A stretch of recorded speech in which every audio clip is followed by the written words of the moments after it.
Bonjour à tous et bienvenue au webinaire Financer votre transition énergétique. On va attendre encore un petit peu les retardataires parce qu'on voit qu'il y a pas mal de connexions qui sont en cours. Donc, on va patienter 2-3 minutes et on va commencer.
On va débuter. Bonjour à tous pour ceux qui viennent d'arriver. Bienvenue à notre webinaire sur comment financer notre transition énergétique, co-organisé par Citron, que je représente aujourd'hui avec Enel, et la FEDEN, représentée par Hugo Guillaume.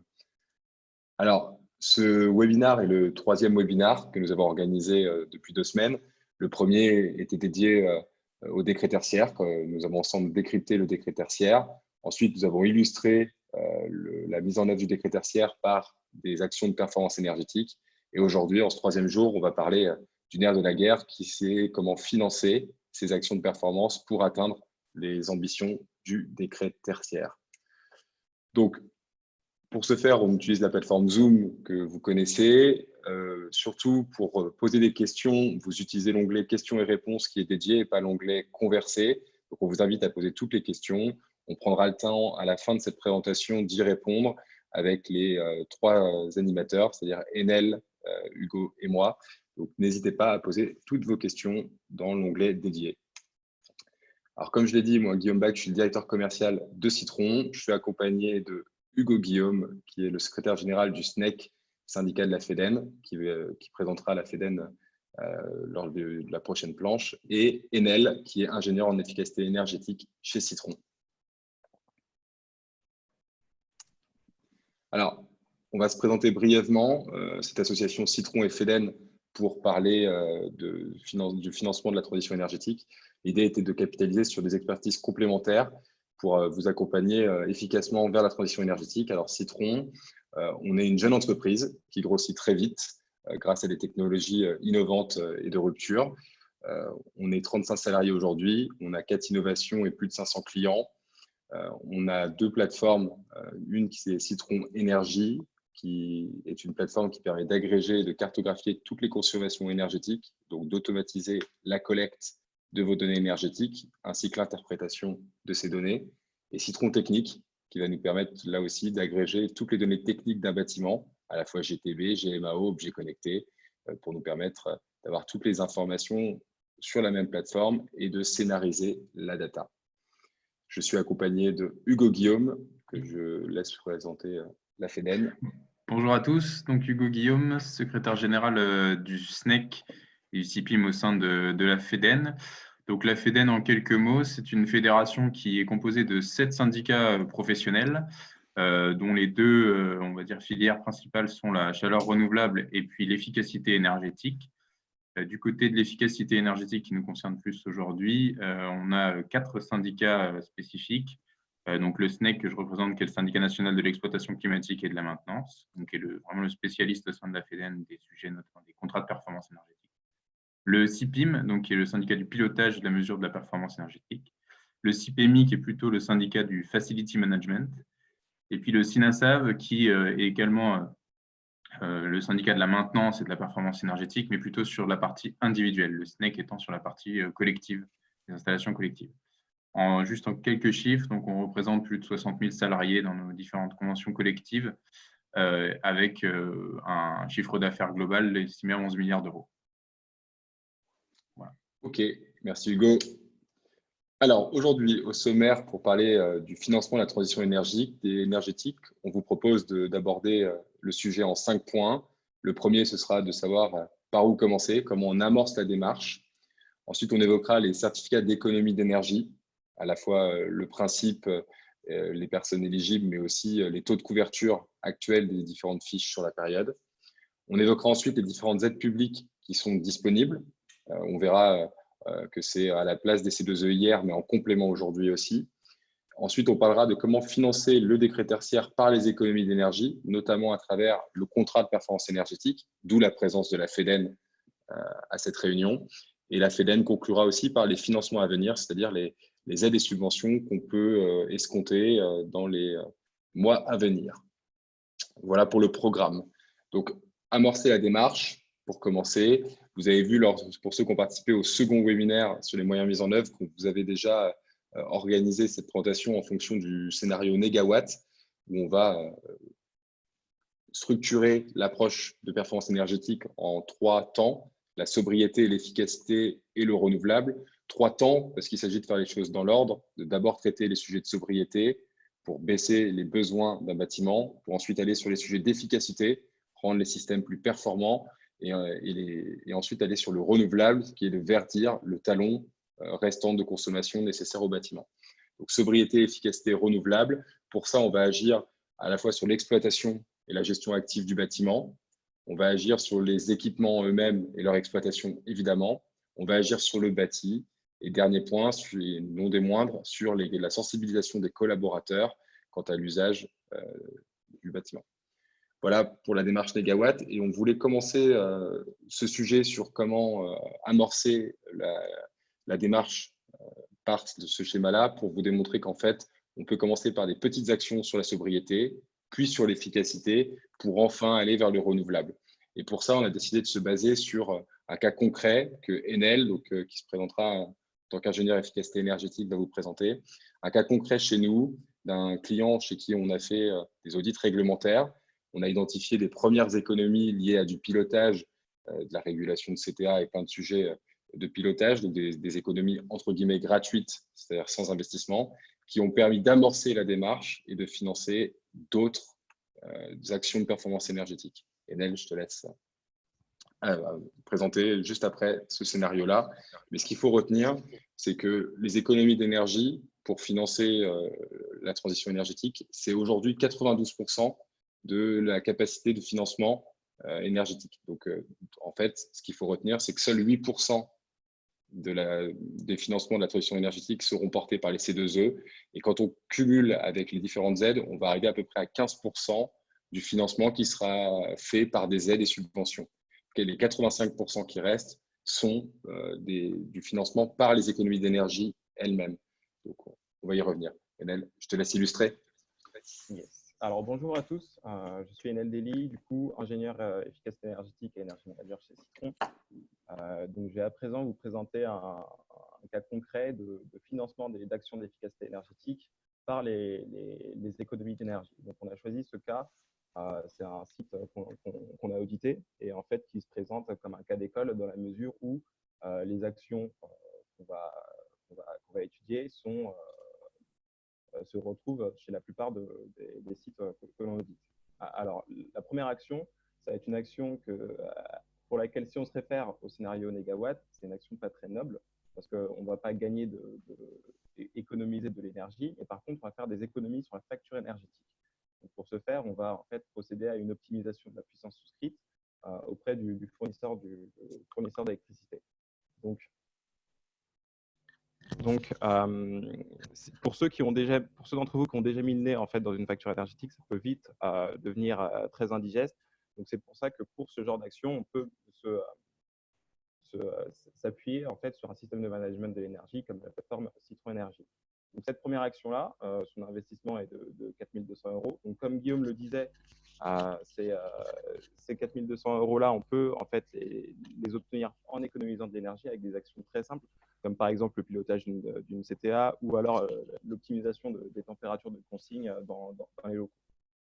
Donc cette première action va nous permettre d'économiser 4 600 € sur la facture, et ces euros-là vont nous permettre année par année d'économiser sur le budget énergétique pour alimenter une deuxième action qui du coup, elle, va nous permettre là d'attaquer la consommation d'énergie.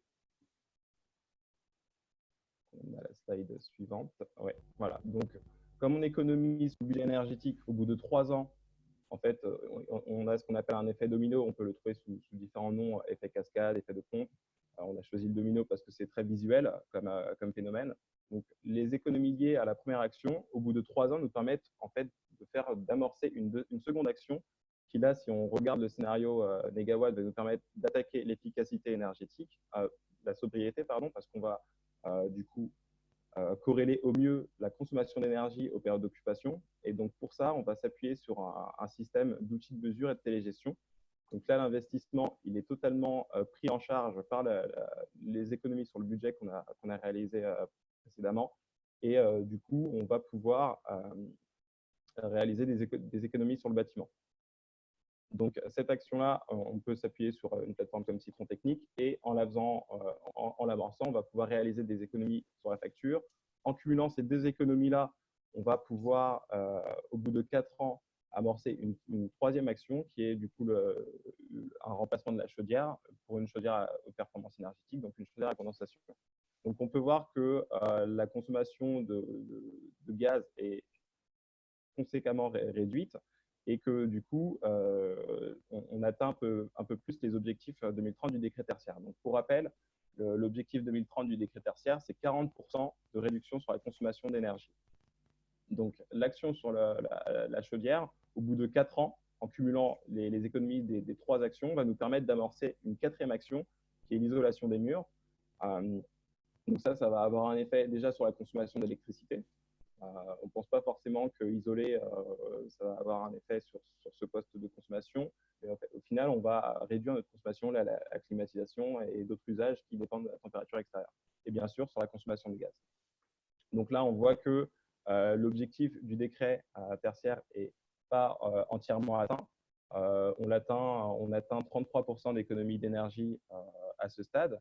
Mais il faut savoir que, d'une part, là, on se réfère à l'année 2019, et que le décret tertiaire prend en compte du coup une année de référence qui peut aller jusqu'à l'année 2010. Donc, on a potentiellement déjà en fait atteint les 40% d'économie d'énergie par rapport à l'année la plus consommatrice depuis 2019. Et ce processus en fait d'action d'efficacité énergétique par effet domino, on va voir qu'il montre ses limites, parce qu'il ne va pas pouvoir nous permettre d'effectuer les actions qui nécessitent le plus gros investissement, les actions justement d'efficacité renouvelable, donc qui imposent une modification souvent de la structure du bâti. Ok, merci Nel. Donc là, si on résume ce qu'on vient de voir à travers le premier scénario, on vient de voir qu'avec un investissement de 159 000 €, on était capable de générer 38 000 € de gains financiers, et donc un temps de retour de 4 ans et 2 mois grâce à ces 33% d'économie. En réalité, si jamais on lissait cet investissement jusqu'à la date butoir du décret tertiaire qu'Hélène a évoqué, à savoir 2030, ces 159 000 € reviendraient à 18 828 € par an avec un taux de 3%. Alors, il faut savoir qu'aujourd'hui, la Caisse des dépôts, la BPI, on a plus des taux à 2% qu'à 3%. On a voulu être plutôt conservateur. Et ce qu'on voit, c'est qu'avec ces, disons, 19 000 € par an, les économies d'énergie financent l'intégralité de l'investissement, puisque pour rappel, on a une économie de 38 000 € par an, et on a même un delta d'OPEX de 20 000 €. Donc, une solution pour accélérer la démarche et pouvoir être plus ambitieux sur la réalisation d'actions de performance énergétique, ça va être de transformer les CAPEX en OPEX, c'est-à-dire de lisser les investissements dans la durée et de les financer par les économies d'énergie. On y viendra un peu plus tard dans la présentation. Il y a plusieurs façons de le faire, mais là, on voit qu'en l'occurrence, on fait même plus que de financer par les économies d'énergie. On génère une baisse de charge, un gain d'OPEX pour notre client. Dans beaucoup de cas, on arrivera déjà à financer les économies, les investissements par les économies, ce qui est déjà une bonne chose à l'horizon 2030, car dans le cadre du décret, si on attend 2029 pour investir, alors il va falloir sortir des investissements conséquents sur un an, que si on met en place dès maintenant ce phénomène de domino ou ce financement pour les agréger tous d'un seul bloc, alors on permettra d'atteindre l'ambition par les économies qu'on va gérer dans la durée. Donc le temps, c'est l'allié du décret tertiaire pour pouvoir financer par les économies d'énergie. Donc plus vite vous débuterez la démarche, moins d'efforts en CAPEX, cela vous demandera. Du coup, sur la fin de ce scénario, ce qu'on voit, c'est qu'on a généré 20 000 € de baisse de charge, donc 20 000 € de gain d'OPEX par an, en plus du financement des APE. Donc, sur les 10 ans qui nous séparent de 2030, on aurait eu, dans le cas du client d'Enel, 200 000 € complémentaires, ce qui aurait même pu nous permettre d'envisager la mise en place de panneaux solaires, alors photovoltaïques, en autoconsommation ou thermique, qu'importe. Mais surtout, ça nous permettrait de baisser encore les consommations d'électricité ou de gaz et d'atteindre les ambitions du décret tertiaire. Voilà comment, en partant d'un réglage de CTA, en finissant par des panneaux solaires, on peut arriver à une ambition 2030 sans sortir de CAPEX et même en générant une économie de charge. Deuxième sujet à évoquer, les C2E. Alors, on voulait brièvement reparler du dispositif parce que trop souvent, on entend que les C2E, c'est une subvention, alors que ce n'est pas une subvention. S'il y a des obligés qui m'écoutent aujourd'hui, ils seront contents qu'on le rappelle.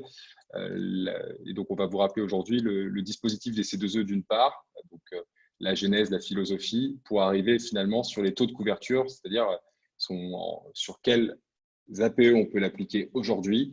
Et la FEDEN finira sur quels APE on peut utiliser demain avec les nouvelles aides qui sont en discussion. Donc, le dispositif de C2E, ça a été créé en 2006, donc c'était avec Ségolène Royal, à l'écologie à l'époque. Donc, l'idée était de mettre en place un système pour que le pollueur soit le payeur. Donc, l'idée, c'était que ceux qui émettaient des gaz à effet de serre avaient pour obligation de faire générer à leurs clients des économies d'énergie. Donc, les pouvoirs publics ont imposé aux obligés, donc ce qu'on appellera les obligés, c'est une façon de dire les pollueurs, de faire des économies à leurs clients sous peine de pénalité s'ils ne faisaient pas économiser la bonne quantité d'énergie.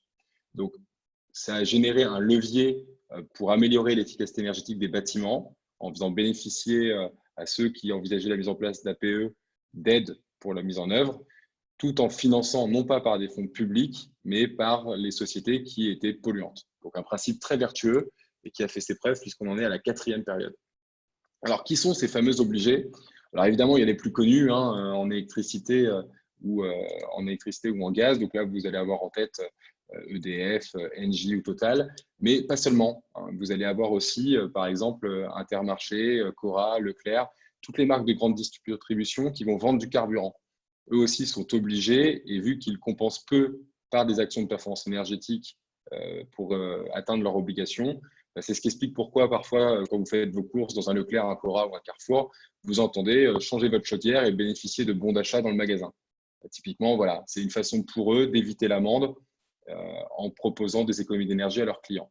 C'est sûr que c'est plus simple pour un Engie ou pour un EDF ou un Total qui vont avoir des filiales dédiées à la performance énergétique. Mais pour des groupes de grande distribution, il leur faut se renouveler et trouver d'autres moyens de faire des économies à leurs clients. C'était le but philosophique des C2E. Alors, comment on calcule le volume d'économie d'énergie des C2E? On le parle en CUMAC. Vous allez entendre parler régulièrement de kilowattheure CUMAC, mégawattheure CUMAC. Donc, en fait, qu'est-ce qu'un CUMAC? C'est cumuler sur la durée de vie de votre équipement et actualiser selon son vieillissement, CUM-AC. Et donc, un exemple concret, on l'a mis en dessous pour la fiche BAT TH102, la mise en œuvre d'une chaudière collective haute performance. On va prendre sa durée de vie moyenne, en l'occurrence qui est de 22 ans, auquel on va appliquer un coefficient d'actualisation de 4%, ce qui va faire 15,029. Et donc, le forfait C2E, ce sera bien l'économie en kilowattheure annuel fois ces 15,029, qui va donner un volume QMAC, de kilowattheure QMAC, et donc de kilowattheure économisé sur la durée de vie de l'équipement pour considérer son cycle de vie. Alors, comment fonctionnent les C2E? Les C2E, c'est un volume tous les ans que les obligés doivent aller chercher en fonction de la quantité de pollution qu'ils génèrent. Et il y a une pénalité pour les C2E qui n'ont pas été collectés par l'obligé. Donc là, on voit les 15 € du mégawattheure QMAC.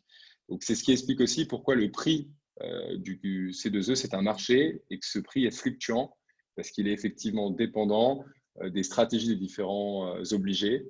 Typiquement, en début d'année, en début de période, par exemple, les C2E ne vont pas toujours être très élevés. On va d'abord attendre de voir le volume qu'on va réussir à collecter sur un trimestre ou un semestre. Et en fin d'année, selon l'avancement ou le retard, les C2E vont changer de prix sur le marché. C'est ce qu'explique, par exemple, en fin d'année dernière, comment on est arrivé à des prix de C2E à 7-8 €, là où un prix moyen est plutôt à 5,50 € aujourd'hui. Voilà, les fins de période sont parfois un peu plus dynamiques. Donc, évidemment, on est à la 4e période, que vous avez dans le schéma en dessous, la 4e période, qui augmente de période en période. L'exigence en TWh QMAC augmente de période en période. Et nous sommes toujours dans la 4e période, même si le schéma ne l'illustre pas là. Nous sommes en 2021 dans cette 4e période et on attend les annonces pour la 5e. Alors, quel est l'intérêt des C2E pour les acteurs éligibles que vous êtes pour une partie d'entre vous? C'est d'optimiser les investissements, de réduire les investissements grâce aux C2E et donc de baisser le temps de retour sur investissement, puisque un temps de retour, c'est un investissement divisé par un gain. Le gain est fixe, l'investissement est amoindri par les C2E, donc le temps de retour, lui aussi, est amoindri, ce qui suscite plus d'intérêt, qui est donc un accélérateur de décision. Qui en bénéficie? Les entreprises, les bailleurs et les collectivités. Alors aujourd'hui, on parle beaucoup du tertiaire et du décret tertiaire. Il faut savoir que pour le tertiaire, tout comme les industriels, tout comme les copropriétés ou les ménages, ils ne peuvent pas l'obtenir en direct. Ils ont besoin de passer par un tiers obligé ou éligible. Voilà. Alors, je ne vais pas m'attarder sur cette notion. Il fallait nous le préciser. Vous le précisez, pardon. Enel, on parle un peu des taux de couverture. Oui. Alors, les taux de couverture, en fait, c'est le montant que la valorisation C2E va prendre en charge sur l'investissement que va nécessiter l'action d'efficacité énergétique. Donc, dans le tableau que vous voyez à l'écran, on vous a sélectionné en fait les actions que l'on retrouve le plus souvent, le plus fréquemment dans les sites que l'on audite. Donc, on voit que le taux de couverture est très variable. Donc, ça va de 13% avec un relamping LED, donc le fait de passer à des luminaires nouvelle génération LED, jusqu'à 35% avec une récupération de chaleur sur un gros froid. Donc, il faut savoir que le but du dispositif, c'est en fait de pousser les gens à entreprendre des actions qui ne sont pas forcément mises en place. Donc, c'est vrai que la LED, maintenant, dans la conscience collective, on est tous plus ou moins d'accord et tous plus ou moins conscients de sa nécessité, de son efficacité. Donc, c'est pour ça que c'est une action qui va être un peu moins valorisée que les autres. Pour calculer ce taux de couverture, là, on a pris, comme Guillaume le disait, un prix du mégawattheure QMAC, du coup de 5,50. C'est le 5,50 €, c'est le prix constaté par la DGEC, la Direction générale de l'énergie et du climat, donc en prenant en compte la part que va retenir les différents intermédiaires. Donc, effectivement, le C2E est souvent là pour inciter, puisque aujourd'hui, les pouvoirs publics ont tendance à d'abord inciter avant de rendre obligatoire. L'exemple qu'on peut citer, c'est les pompes à vitesse variable, qui ont été quasi 100% financées. Je crois même que ce n'était pas quasi, c'était 100% financé par les C2E dans un premier temps. Et maintenant, dans un second temps, il n'y a plus de C2E et c'est juste obligatoire.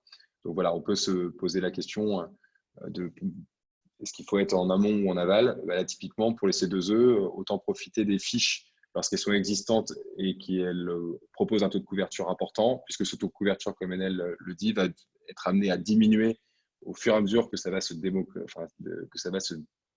déployer, et pour à la fin, parfois, n'être qu'une obligation réglementaire. Alors maintenant, les différentes aides publiques au-delà des C2E. Alors, on a été assez exhaustif sur les aides. Donc, il y a à la fois le Fonds européen de développement régional. Donc là, on va être sur quand même des projets d'ampleur, mais assez diversifiés. Plus connu, le Fonds chaleur de l'ADEME. Donc, le Fonds de chaleur de l'ADEME, c'est 350 millions d'euros en 2020 contre 300 en 2019. Donc, on voit que c'est un budget qui est important et qui est en plus en croissance et qui est là pour favoriser le développement des ENR. Donc, les fonds connus les fonds connus de l'ADEME, ça va être le BCIAT pour la mise en place de chaufferies biomasse ou le fonds chaleur. L'ADEME va aussi aider à la mise en œuvre de récupération de chaleur fatale aussi. Voilà les sujets que l'ADEME va aider notamment. On a les prêts bonifiés de la Caisse des dépôts. Donc, on l'a évoqué avant pour financer cette transition énergétique et ne pas être contraint d'attendre les gains de la première action pour entamer la seconde. C'est de faire un prêt et d'avoir ce qu'on appelle à travers le dispositif d'intracting, d'avoir la capacité de mettre en œuvre tout de suite par les économies promises, par les actions qu'on va mettre en œuvre. Je vais laisser d'ailleurs Hugo en parler un peu plus tard, puisque la FEDEN a prévu de vous en parler. Et enfin, le grand plan d'investissement de l'État pour la rénovation de son parc, donc, avec sa volonté d'exemplarité, de sortie du fioul. Donc, on a aussi ça qui peut aider en aide publique. On attend aussi, là, avec le Covid, les plans de relance qui ont été évoqués, les 7 milliards d'euros évoqués pendant un temps par Emmanuel Macron. On attend de voir l'échelle maintenant, est-ce que ce sera française, européenne, voire mondiale pour les plus optimistes, pour aider là aussi la transition énergétique. Donc, toutes les aides qu'on vous a citées, la source, c'est la stratégie de rénovation du ministère de la Transition écologique et solidaire. Alors, une des questions qu'on nous pose régulièrement, c'est est-ce qu'on peut cumuler les C2E et les fonds chaleur? Jusqu'à aujourd'hui, enfin jusqu'au 9 décembre 2019 pour être précis, la réponse était non.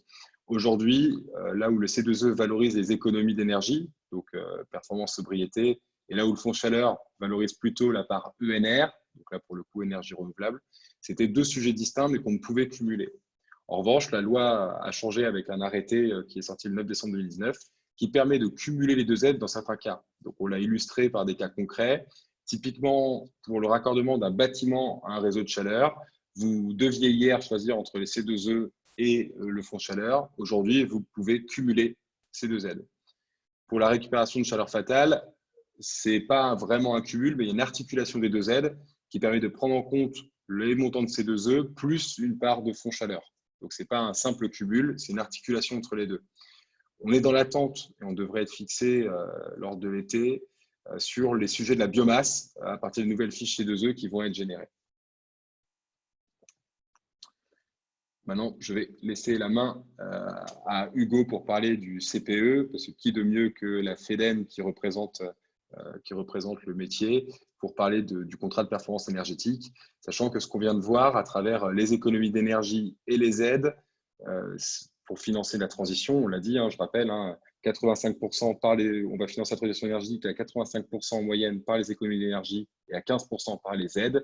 Et un des véhicules qui permet de mettre en œuvre cette stratégie, c'est le contrat de performance énergétique, contrat pour lequel l'exploitant va à la fois s'engager sur les économies qu'il va générer pour pouvoir assumer le financement de la transition énergétique, mais aussi collecter les différentes aides pour les déduire du montant de l'investissement. Voilà pour la grande philosophie et je laisse maintenant Hugo présenter le CPE. Merci. Donc, juste pour faire un premier point, parce que je pense que ça ne parle pas forcément à tout le monde de qu'est-ce que c'est le contrat de performance énergétique. En une phrase, c'est un contrat global. Donc, lorsqu'on dit global, c'est qu'il prend en compte à peu près toutes les étapes de votre projet de rénovation énergétique et il est destiné à garantir dans la durée l'amélioration réelle des performances énergétiques. Quand on dit amélioration réelle, c'est la différence, on va dire, de ce que vous pouvez faire lorsque vous faites un calcul théorique de vos objectifs ou des résultats attendus, mais qui ne seront pas forcément constatés et validés dans le temps. Donc, en termes de dispositions essentielles, il y en a 4 dans un contrat de performance énergétique. La première, c'est de bien identifier le gisement à partir d'un audit patrimonial, en général commandé par le maître d'ouvrage, qui permet de définir ce qu'on appelle une situation de référence. C'est la consommation de référence de votre bâtiment. Okay. Ensuite, il y a une deuxième étape qui est de bien définir la garantie d'économie d'énergie qui va être assuré dans la durée, validé et mesuré dans la durée. Donc ça, c'est un niveau d'économie d'énergie en pourcentage de 15, 20, 30, 40% en fonction de vos objectifs. Pour le décret tertiaire, on peut imaginer un engagement sur 40%. Dans le cadre de, ensuite, la troisième étape, c'est de bien définir ensuite le plan d'action. Donc, les APE, c'est les actions de performance énergétique qui peuvent être aussi bien des travaux, du service ou du pilotage qui vous permettent d'atteindre l'objectif de garantie d'économie, enfin, l'objectif d'économie d'énergie que vous êtes fixé. L'ensemble de ces actions sont ensuite mises en œuvre par l'opérateur pour atteindre cet objectif. Et enfin, la dernière étape, mais non des moindres, et qui est souvent oubliée en fait dans les projets de rénovation, c'est bien la partie mesure et vérification de la performance, qui est assurée en grande partie par l'exploitant en fait, qui suit dans le temps la consommation de vos bâtiments et qui assure en fait que la consommation respecte bien l'objectif fixé d'économie d'énergie. Voilà. Donc, juste pour avoir un peu en tête comment les différentes typologies de contrats et les niveaux de services qui y sont associés, ce qui existe depuis assez longtemps en termes d'exploitation maintenant, c'est des contrats qu'on appelle de moyens, où simplement on a un engagement du côté des exploitants sur la maintenance des équipements une fois tous les ans, etc. Donc, ce qu'on a ajouté avec les contrats de résultats, qui est un peu une première étape vers le contrat de performance énergétique, c'est du suivi du pilotage avec une forme de pilotage énergétique qui est assuré par l'exploitant, une partie sur la sensibilisation des usagers qui est forcément intégrée, et puis un engagement sur les consommations énergétiques. Mais c'est un engagement de résultat. Vous n'avez pas forcément la vision à partir de là de combien vous allez réduire vos consommations réellement. Ce qu'on apporte avec le contrat de performance énergétique, c'est une assurance, en clair, hein, c'est un peu la bonne définition, d'efficacité énergétique, de réduction des consommations énergétiques. Et après, vous avez différents niveaux qui correspondent finalement à différents niveaux d'action de performance énergétique qui vont être liés. On va dire une partie sur la partie service, donc qui est plutôt sur le pilotage, un petit peu le bon choix, comme on l'évoquait au début, de l'année de référence ou des choses comme ça qui vous permettent d'atteindre un premier niveau de performance. Ensuite, la partie technique, donc avec des rénovations qui peuvent intégrer éventuellement les premiers travaux sur le bâti, mais plutôt un bouquet de travaux qu'on va qualifier d'efficients qui permettent de couvrir l'investissement avec les économies d'énergie assez rapidement, dans un temps de retour sur investissement entre 6 et 10 ans. Et puis ensuite, un contrat de rénovation globale ou patrimonial même qu'on pourrait qualifier, qui s'inscrit plutôt dans la vie du bâtiment avec des opérations, par exemple, sur le ravalement de façade qui pourraient entraîner des opérations d'isolation lourdes, où là, les simples économies d'énergie auront plus de mal à financer ces opérations de rénovation. Voilà, donc le principe que je viens d'évoquer, c'est un petit peu le suivant. Si on se fixe un objectif de décret tertiaire à 2030 à 40%, bon, vous avez quelques chiffres sous les yeux, mais la première étape qu'on considère, c'est services et techniques. Finalement, l'ensemble peut être qualifié sous un format d'opération efficiente avec un temps de retour sur investissement rapide, court, qui vous permet d'atteindre ou de ne pas investir plus, on va dire, que ce que vous pourrez économiser en termes d'économie d'énergie, pour ensuite engager avec un objectif à 2050 à 60% d'économie des opérations sur votre patrimoine. Sachant que effectivement, tout cela dépend de l'état de votre bâtiment. Si on est sur un bâtiment fortement dégradé, évidemment, il faut s'engager tout de suite sur les opérations patrimoniales. Par contre, si on est sur un bâtiment, sans rentrer dans le détail, mais de classe intermédiaire en termes de performance énergétique, il sera peut-être plus intéressant de commencer d'abord par des économies d'énergie simples à obtenir, avec un temps de retour sur investissement rapide pour atteindre rapidement l'objectif du décret tertiaire. Opérations techniques, services, premières opérations sur le bâti avec un temps court, et ensuite engager des opérations patrimoniales à partir des économies que vous aurez générées. Juste pour avoir quelques chiffres un peu officiels, si vous voulez, il existe en France un observatoire des contrats de performance énergétique dont l'ADEME et le CSTB sont les principaux partenaires, on va dire, enfin organisateurs, qui recensent chaque année donc, les contrats de performance énergétique et leurs performances. Donc ça, c'est des chiffres de 2017. On voit bien le niveau d'investissement nécessaire pour atteindre la rénovation globale ou patrimoniale est souvent bien supérieur, en tout cas en termes de prix au mètre carré, que ce qu'on a comme pour les rénovations techniques. On constate d'année en année un léger décalage sur la droite, donc avec des performances qui s'améliorent et un coût d'investissement qui baisse. Et là, l'objectif, si on se fixe un objectif à 40% des critères tertiaires, on peut considérer, comme je l'évoquais tout à l'heure, que si on a des premières rénovations qui intègrent également quelques éléments sur le bâti, on peut s'en couvrir l'investissement rapidement. Quelques exemples d'opérations associées pour vous aider dans le financement.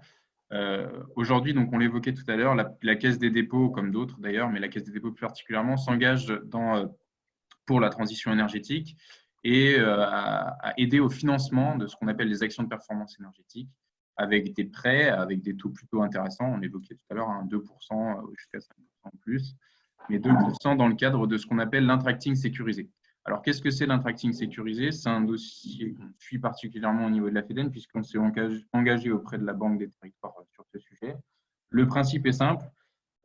C'est donc, comme on l'évoque depuis le début de cette conférence, c'est des économies d'énergie qui doivent financer vos travaux de rénovation énergétique.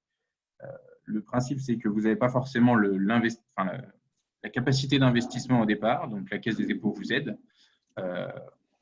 Les actions que vous réalisez génèrent des économies d'énergie et ces économies permettent de rembourser. Ça, c'est le principe de l'intracting.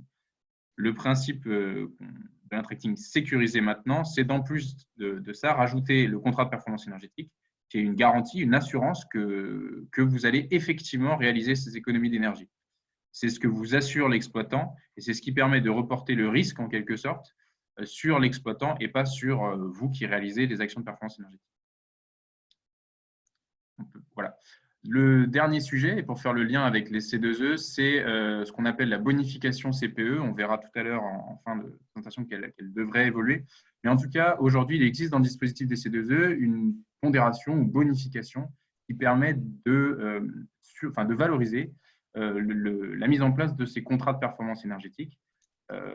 C'est simplement une bonification qui s'applique. Alors, j'ai un exemple assez complexe sous les yeux qui vous est présenté. L'objectif, c'est simplement d'abord de faire votre premier calcul de forfait à partir des fiches d'opération standardisées. Et lorsque vous êtes engagé en plus dans un contrat de performance énergétique, de bonifier en quelque sorte le montant d'aide ou le montant d'incitation qui vous sera donné.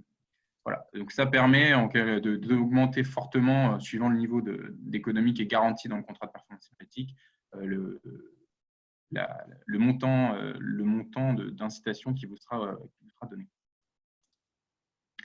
Juste pour avoir un petit bilan un petit peu sur le fonctionnement d'un contrat de performance énergétique, donc comme je l'évoquais tout à l'heure, lorsqu'on va le mettre en œuvre, toutes les étapes de votre opération sont comprises dans ce contrat. Ça part de la partie ingénierie énergétique, donc avec la réalisation de l'audit et de la mise en place de la situation de référence, avec ensuite donc, les actions de performance énergétique qui sont mises en place, tout ça sous couvert, on va dire, d'un objectif de performance énergétique.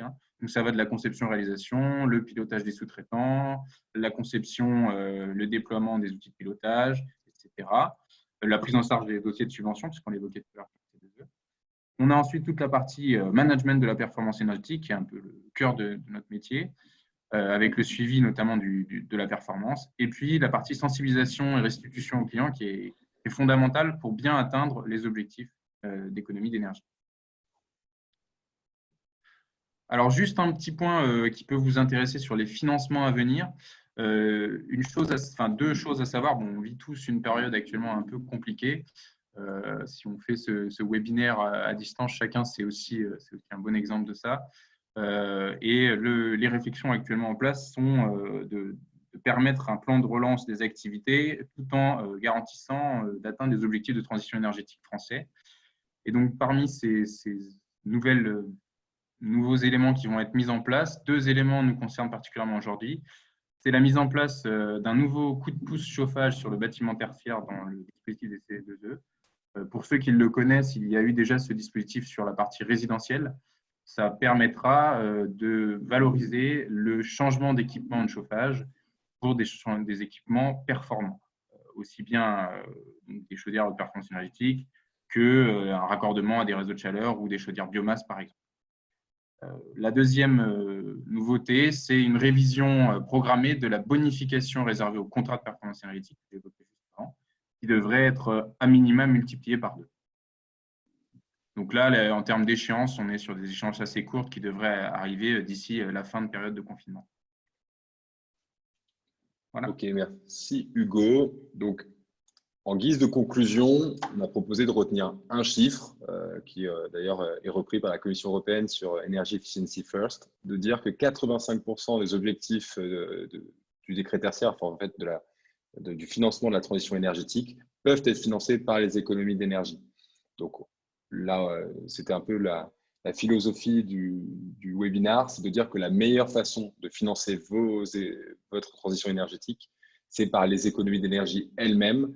Et donc, plus tôt vous commencez la démarche, plus vous aurez d'économies pour financer des travaux ambitieux. Voilà pour la présentation de notre sujet. On vous a mis là les contacts si vous voulez aller plus loin et en savoir plus à la fois avec Citron et avec la FEDEN. Maintenant, je vous invite à poser toutes vos questions sur l'onglet dédié Q&R et on va commencer à répondre aux premières questions qui ont été posées durant la présentation. Donc, une première question que je vous ai posée, donc là, Hugo, ce sera plutôt une demande, c'est de pouvoir envoyer le nom des différents syndicats avec leurs différentes fonctions. Ça, c'est juste plus une demande qu'une question. Juste, je vais pas m'étendre trop là-dessus. Si vous souhaitez avoir plus d'éléments sur la FEDEN, vous avez normalement dans les coordonnées qui vous sont indiquées, donc je peux vous envoyer les éléments et sinon vous allez simplement sur Internet chercher la FEDEN.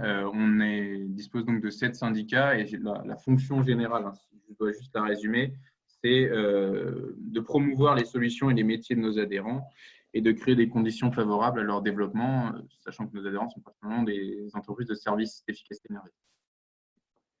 Ensuite, il y a une question qui disait, dans la première action domino, à quoi correspondaient les 4 200 € d'investissement sur les puissances souscrites?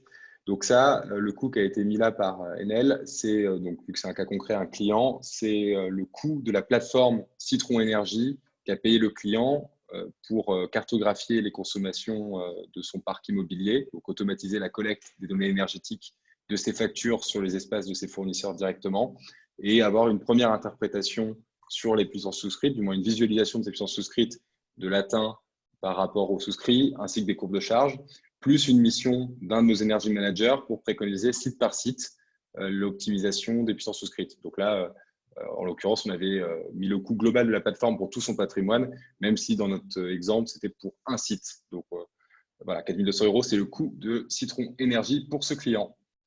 Une autre question qui a été posée, c'est surprenant de parler d'abord de la chaudière avant l'isolation des murs. Ne faut-il pas d'abord faire l'isolation des murs avant de dimensionner la chaudière? Bien sûr, Jean-Luc, c'est pour ça d'ailleurs qu'on a voulu remettre en lumière le schéma négawatt en disant qu'on voulait d'abord parler sobriété avant de parler d'efficacité et surtout avant de parler de renouvelables. Malheureusement, on le sait, dans les process de décision des clients, c'est parfois difficile d'aller sur le bâti quand les temps de retour d'investissement plus longs et plus de CAPEX à mettre au premier jour. Donc, parfois, l'amorçage commence d'abord par la chaudière avant le bâti. Donc là, à part essayer de prévoir une cascade intelligente qui demain permette de rester performant après l'isolation, c'est sûr que philosophiquement, vous avez raison. Il faudrait d'abord faire l'isolation. Alors ensuite, autre question. Donc, là, Hugo, je vais te laisser répondre, mais dans le dispositif des C2E, il existe des programmes et des fiches d'actions standardisées. Quelle différence principale pour une entreprise qui souhaite réaliser certaines actions, modalités d'adhésion et obtention des aides? Alors, on va faire très simple. Globalement, l'application des C2E, c'est plutôt par les fiches d'opération standardisées que vous pouvez retrouver aussi bien sur le site de l'AT2E. Donc, c'est l'Association technique énergie-environnement, ATEE. Là-dessus, vous retrouvez l'ensemble des fiches d'action standardisées. Vous trouvez également ces fiches sur le site de l'ADEME si vous le souhaitez. Ça vous permettra d'avoir une vision de comment vous pouvez mettre en place des actions de performance énergétique et comment vous pouvez les valoriser. Il y a un forfait à la fin qui vous permet de calculer directement le montant en kilowattheure. Pour les programmes, c'est un petit peu plus complexe. C'est des programmes qui sont validés par la DGEC directement. Donc, c'est des programmes globaux sur toute la France. Et ensuite, vous pouvez simplement financer ces programmes en vous rapprochant directement de la personne qui est en charge du programme. Là, je vais passer en direct avec cette personne. Autre question. Bonjour. Si nous avons du personnel technique en interne en capacité d'installer les équipements, les C2E sont-ils quand même utilisables? Et est-ce uniquement pour la fourniture pour le cas du relamping? Alors, ce qui est juste, si on peut répondre rapidement là-dessus, je pense que le plus facile lorsque vous avez des questions de ce type, c'est de nous envoyer directement à la T2E, puisque d'abord, c'est des questions qui nécessitent une interprétation des textes. Pour ce point-là en particulier, il est possible de réaliser l'installation par votre personnel technique qualifié. Néanmoins, si vous voulez une réponse complète, je vous conseille d'aller voir, on décrit directement à la T2E ou d'aller voir la FAQ, donc la foire aux questions de la DGEC, Direction Générale Énergie Climat, qui vous permet d'avoir des réponses détaillées sur toutes les questions que vous pouvez vous poser sur les fiches d'opération standardisées. Ok, une autre question. CAPEX, OPEX. Et c'est vrai qu'on ne l'avait pas déterminé. Donc, le CAPEX sont les dépenses d'investissement, donc référant à des immobilisations, là où les OPEX sont plutôt des dépenses d'exploitation, donc des charges courantes pour l'exploitation des bâtiments. Donc, on parlait de CAPEX quand on parle d'un budget investissement. On va parler d'OPEX quand on va donner le coût de la maintenance de ce dernier. Et quand on dit lisser des CAPEX en OPEX, ça va être de passer un investissement d'1 million d'euros en 10 annuités de 100 000 euros pour en faire une charge courante et non plus un investissement, un CAPEX. Alors, autre question.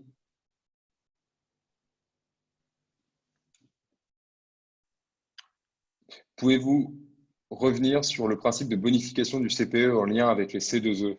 Bon, brièvement, Hugo, peut-être. Le principe, en fait, juste pour faire très simple, dans votre fiche d'opération standardisée, typiquement, vous changez une chaudière, vous installez une chaudière très haute performance énergétique, vous faites un calcul rapide du forfait C2E que vous pouvez avoir en fonction de la puissance, je crois que c'est comme ça qu'il est défini, de la zone géographique où vous êtes et éventuellement de la surface de votre bâtiment. Ça vous permet d'obtenir un montant d'économie d'énergie. Je crois que j'ai montré dans l'exemple, mais en gros, ça vous donne, disons que ça vous donne 30. La bonification de CPE, elle vous permet, en fonction du niveau d'engagement d'économie d'énergie, disons 20%, de multiplier ce 30 par 1,2 ou 1,3 suivant le niveau, la durée de votre contrat. Donc, c'est simplement une multiplication des économies d'énergie un peu artificielle et du coup qui vous permet d'avoir plus d'aide financière lorsque vous réalisez cette opération. La bonification des C2E avec CPE est-elle valable pour un CPE technique ou est-ce que ça doit être un CPE rénovation globale? La réponse, c'est qu'aujourd'hui, le seuil qui est fixé est à 20% d'économie d'énergie primaire. Donc, ça peut aussi bien être un CPE technique qu'un CPE rénovation globale, puisqu'un CPE technique, en général, on est sur des engagements à 20-25 minimum d'économie d'énergie. Quel est l'intérêt d'un CPE si on a un Energy Manager en interne? Alors ça, enfin, on peut répondre à deux Hugo, mais c'est sûr que le CPE, ce n'est pas simplement la conduite des installations ou le management des données énergétiques. Hein. C'est aussi, comme je l'ai dit, un véhicule qui permet de rendre contractuelles les économies d'énergie, donc d'avoir un engagement de résultat sur le volume économisé qui sera assumé par le prestataire dans le cadre de la non-atteinte, par exemple. C'est aussi un moyen d'avoir des financements, puisque le prestataire va prendre à sa charge l'investissement initial déduit des subventions et des C2E qu'il va lisser sur la durée. Donc, c'est vraiment un véhicule, un agrégateur qui permet d'avoir un engagement de résultat entier sur la performance future des bâtiments. Donc, moi, je ne le vois pas comme quelque chose qui est concurrent à un Energy Manager qu'on aura en interne. Simplement, l'Energy Manager, s'il y a un CPE, son rôle, ce sera plus de challenger le CPE en œuvre et de voir comment le faire évoluer. Parce qu'un CPE, on a vu, il y en a plusieurs types et il peut être évolutif, plus que quelque chose qui serait concurrent l'un envers l'autre. Voilà. Je ne sais pas si Hugo, tu aurais vu les choses de la même manière. Juste en complément, mais c'est exactement l'idée. Et juste pour vous donner un ordre de grandeur, les CPE en général, c'est des engagements qui vont sur du 5 à 10 ans, en moyenne dans le tertiaire. Donc effectivement, l'avantage d'avoir un Energy Manager en interne, c'est effectivement de challenger ce CPE et de pouvoir éventuellement renégocier le CPE plus tard. Voilà, pour aller plus loin. Alors, comment l'entreprise qui réalise sa transition récupère-t-elle les subventions dans le cadre d'un CPE? Alors, dans le cadre d'un CPE, c'est assez simple. Hein, c'est souvent le délégataire qui va estimer le volume de C2E, le volume d'aide liée à l'ADEME et qui va le déduire de son montant d'investissement pour réduire l'annuité. Cette dernière qui sera certainement financée tout ou partie par les économies d'énergie. Quand c'est en direct, c'est à l'entreprise de faire toutes les démarches, de constituer un dossier pour les C2E ou pour d'ailleurs le fonds chaleur de l'ADEME, par exemple. 85% des financements du décret tertiaire, à quelle échéance? Alors là, nous, le calcul, on l'a fait pour 2030. Ceci étant, je ne vois pas pourquoi ce serait moins valable à 2040. La seule donnée qu'on n'a pas, c'est l'évolution des aides. Est-ce qu'il y aura plus ou moins d'aides à horizon 2040? Mais si on part du principe que le coût de l'énergie devrait, sur une tendance à long terme, plus augmenter que baisser, on peut imaginer que l'énergie qu'on ne consomme pas, ça restera la meilleure source de financement des actions de performance énergétique. Juste si je peux compléter là-dessus, le 85% de financement, en fait, il est issu de la perspective qui est donnée aujourd'hui au niveau de la programmation pluriannuelle de l'énergie. Donc, en fait, des objectifs français de réduction de consommation.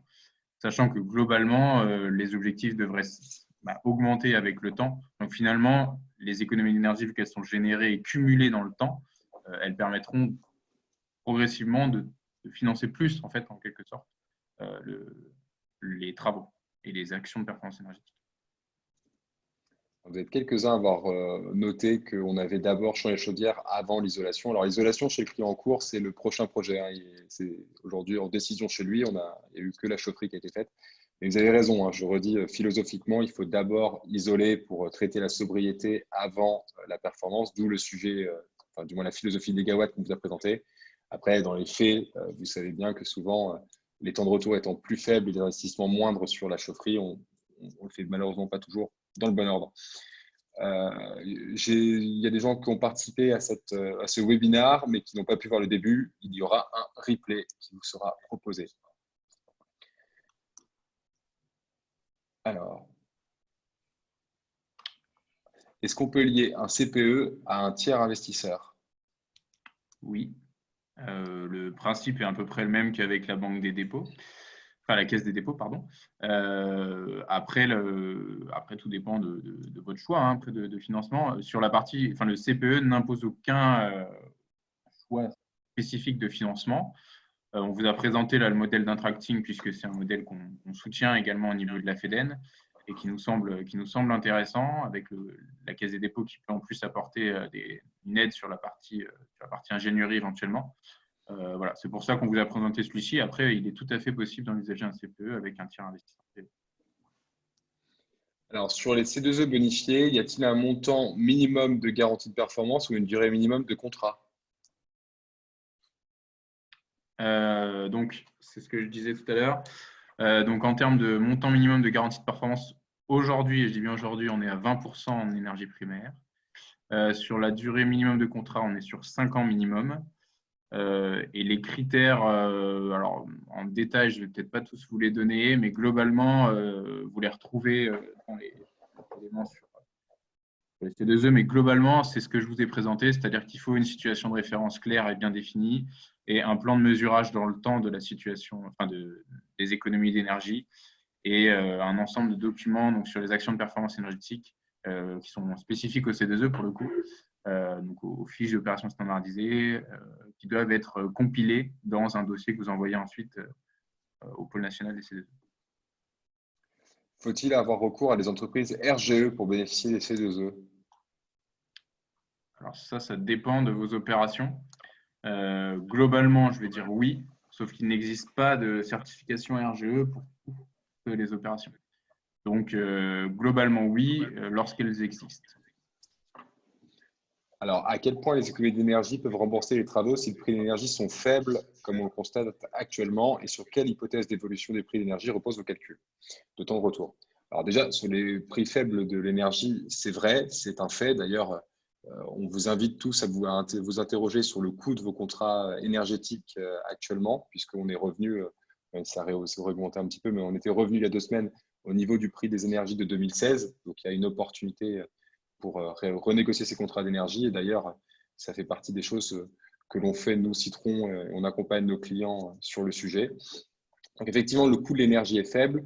Les hypothèses qu'on avait prises, c'était les consommations, donc le coût de l'énergie en 2019 de ce client. Et on était à ISO. Ce que nos clients, et avec nos clients du décret tertiaire, quand on fait une projection en 2030, en général, on se met d'accord sur un taux d'actualisation. Soit on est sur un prix constant de l'énergie, soit une évolution de 2 à 3% en se basant vraiment sur les évolutions qu'on a subies ces 10 et 20 dernières années.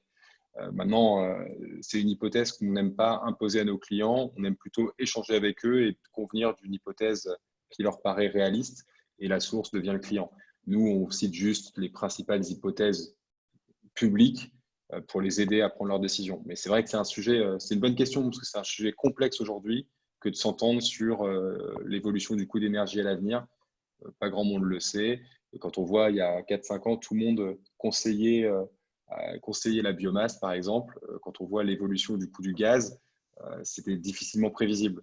Maintenant, sur le long terme, je ne pense pas pour autant que l'investissement dans de la biomasse était un mauvais investissement. Ça dépend à quel moment on regarde le sujet. Donc, bonne question, Maxime. Je n'ai pas de vraie réponse, si ce n'est de dire que dans notre document, on était à ISO coût des énergies par rapport à 2019. Voilà pour les questions. J'ai vu une question en plus dans le fil de conversation par rapport à la bonification C2E dans le secteur de l'industrie. Alors, ce n'est pas vraiment la question là tout de suite pour le côté des décrets tertiaires. Néanmoins, sur ce sujet-là, je ne peux pas répondre aujourd'hui puisque le sujet n'est pas clos. Donc, il n'y a pas de réponse pour savoir aujourd'hui si la bonification dans l'industrie sera supprimée ou pas. Voilà. On a fait le tour des questions a priori. Donc, vous étiez plus de 200 inscrits et on a eu un très bon taux de participation. Donc, merci à tous d'avoir participé et merci d'ailleurs pour vos remerciements. Là, je ne les ai pas lus, mais ils sont nombreux. On a d'autres idées de sujets pour l'avenir. N'hésitez pas à nous faire des retours et à nous proposer des sujets si vous en avez en tête. Je vois quelques questions qui viennent d'arriver. Je regarde brièvement.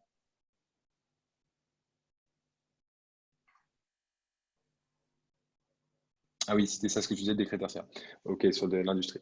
Donc voilà, n'hésitez pas à nous suggérer de nouveaux sujets qui vous intéressent pour la suite. Je pense qu'on va prochainement en proposer un sur la stratégie pour répondre aux décrets tertiaires, parce qu'on vous l'a décrypté, on vous a donné des exemples d'AP, on a parlé de financement. Maintenant, on va sûrement vous proposer la mise en œuvre, comment est-ce qu'on va concrètement aller vers cette ambition. Merci à tous. Et à bientôt, n'hésitez pas à revenir vers nous si vous avez des questions, que ce soit Citron ou la FEDEM. Merci beaucoup. Au revoir. Merci beaucoup. Au revoir.